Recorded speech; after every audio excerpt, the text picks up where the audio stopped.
আসসালামু আলাইকুম welcome back to my new video. আজকে আমি খুব সুন্দর একটা ভিডিও নিয়ে চলে এসেছি।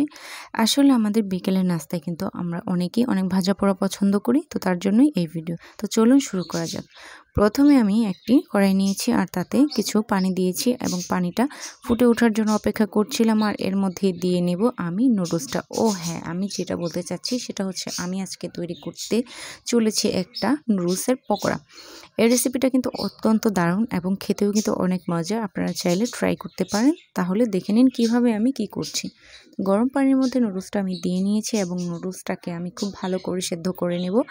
তো এটা আমার একটা ভুল হয়েছে, সেটা হচ্ছে যে নুডলসটাকে আমার একটু ব্রেক করে দেওয়া দরকার ছিল, আর তাহলে কিন্তু খুব সুন্দরভাবে আর কি মাখাতে অনেক সুবিধা হতো। তো যাই হোক, আমি সিদ্ধ করে নিয়েছি নুডলসটা। এবার হচ্ছে পানিটা আমি খুব সুন্দর করে ছেঁকে নেব একটা ছাঁকনির সাহায্যে। আর এই নুডলসের মধ্যে যে উপকরণটা অত্যন্ত প্রয়োজনীয় সেটা হচ্ছে ডিম। আর আপনারা সবাই জানেন আমার একটা ছোট্টখাট্টো কোয়েল পাখির খামার আছে, যেখানে আমার মোটামুটি চাহিদা মেটানোর মতো কোয়েল পাখি রয়েছে, এবং সেইখান থেকে আমি দুটো ডিম কালেক্ট করে নিয়েছি। আর এই দুটো ডিম কিন্তু আমি এই পকোড়ার মধ্যে অ্যাড করে দেব। তো যাই হোক, এখানে আমি নিয়েছি নুডলসের মশলার সেই প্যাকেটটা, পেঁয়াজ, কাঁচামরিচ এবং হচ্ছে বেসন, পাশাপাশি নিয়েছি এই ডিমগুলো। কি কিউট না এই ডিমগুলো, অনেক বেশি ভালো লাগে দেখতে। তো সবগুলো উপকরণ আমি নিয়ে এখানে মিশিয়ে নেব। মিশিয়ে নেওয়ার পরেই কিন্তু আমি সিদ্ধ করা নুডলসটা এখানে দিয়ে নেব। আর তারপরেই কিন্তু তৈরি হয়ে যাবে আমার হচ্ছে পকোড়া। যতক্ষণ না আমি ভেজে নেব ততক্ষণ খাওয়ার উপযোগী নয়। তো যাই হোক, আমি এগুলো মিশ্রণটা মিশিয়ে নিচ্ছি। বলে রাখা ভালো যে অনেকেই বিকেলের নাস্তায় কিন্তু ভাজা পোড়া পছন্দ করে, আর একঘেয়েমি নুডলস খেতেও কিন্তু অনেক সময় ভালো লাগে না।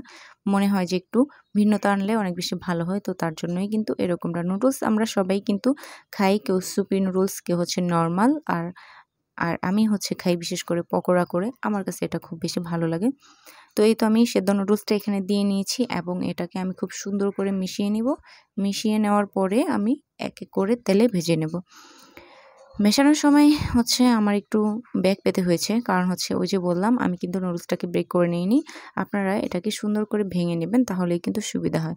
এইদিকে কড়াইয়ের মধ্যে আমি তেলটা একদম হচ্ছে গরম করে নিয়েছি, টাটকা গরম করে নিয়েছি, এবং তার মধ্যেই কিন্তু নুডলসটাকে পকোড়াটাকে খুব সুন্দর করে দিয়ে নিয়েছি শেপ করে।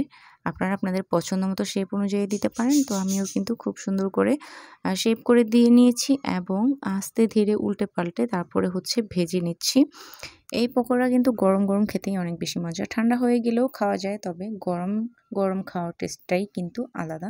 আপনারা ট্রাই করবেন গরম গরম খাওয়ার জন্য। তো যখন লাল লাল হয়ে আসবে এই পকোড়ার হচ্ছে আউটলুকিংটা, তারপরে কিন্তু আপনারা নামিয়ে নেবেন।